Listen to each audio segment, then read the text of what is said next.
Good morning, good afternoon, good evening sa ating lahat. Happy first day of December. Naway lahat tayo'y gabayan ng Panginoon. Magtatapos na naman ang taong 2023. Sa 12 na buwan na nakaraan, marami tayong pinagdaanan. Nandyan yung lungkot, saya, bighati, lalo sa mga kapwa kong OFW. Mahirap malayo sa pamilya. Hindi basta-basta. Ngunit kailangang harapin ang bawat pagsubok para sa kinabukasan ng pamilyang umaasa.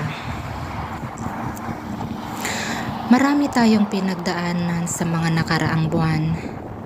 Lalo ang paghihirap. Marami rin tayong natutunan. Yun ay yung yakapin kung anong sitwasyon mayroon tayo. Harapin ang mga problema na dumarating sa ating buhay na walang alinlangan, na kailangan tayo'y matatag at may sariling determinasyon. Lalo sa ngayon, madaming hamon ng buhay na kailangan nating harapin. Magpakatatag lang tayo, guys. God bless us all. Salamat and ingat.